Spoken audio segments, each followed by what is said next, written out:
So we have a typical tire change. This guy came around the corner, hit a curb, and ended up putting a hole in the sidewall of his tire.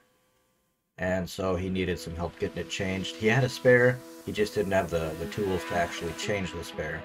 So this is about 1 a.m. He just pulled into the nearest parking lot and gave me a call. So I ran out there and was able to help him. So, jack it up. Make sure you're on the correct point under there so you're not bending up anything under there or damaging the rocker or, otherwise just causing trouble. If you're not careful, you can easily put the jack up into like the brake lines or the fuel lines or, just I've seen jacks go through the floor in the driver's area when they're put in the wrong spot on the rusty car. So you got to be careful where you're putting it. So impact gun, zip off the lugs, and this one was an aluminum rim on steel hub. So the dissimilar metals kind of welded themselves together, and it was pretty much stuck. They do that sometimes. Aluminum on aluminum doesn't really do that. Steel on steel doesn't do that. But aluminum and steel together, they kind of rust in such a way where it just kind of like it's almost known as like rust welding, where they just kind of bond in the right way where they get really stuck. So kicking it doesn't work, messing around with it a little bit doesn't work, so just gotta tap it on the backside a little bit with a hammer and then it'll pop free.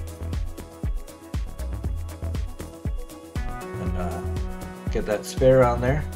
And all 5 lugs I will start by hand to make sure that they're not getting cross-threaded and they're going to go down correctly. And after that, I'll use the impact gun just to zip them down, so I don't have to just sit there and twist them. And then just to be sure that they're on correctly, evenly, and as tight but not too tight, I will then use a breaker bar and then tighten them down the last little bit where they need to go by hand so I can feel what I'm doing a lot better.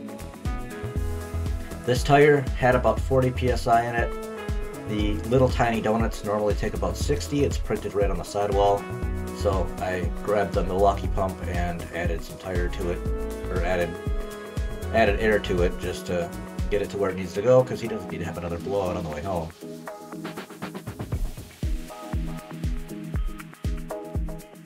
And then before I tighten them up all the way, I want to lower that tire so it's touching the ground, so I'm actually cranking against the lug nuts, getting them tight instead of actually putting any stress like on the axle or the drivetrain, trying to turn it over. It's not going to damage anything, it's just a better way to do it though.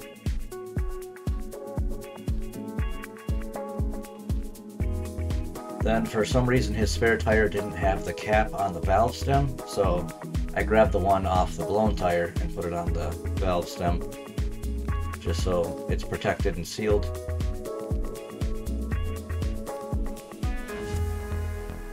And then after that, it's just a matter of cleaning up my own tools, and that's about it.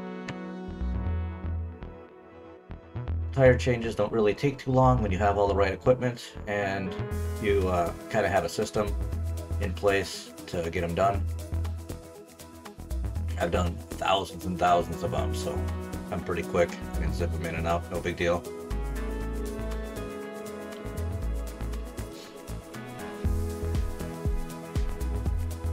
And then from here, it's just handing business cards and collecting the payment, and that's really all there is to it.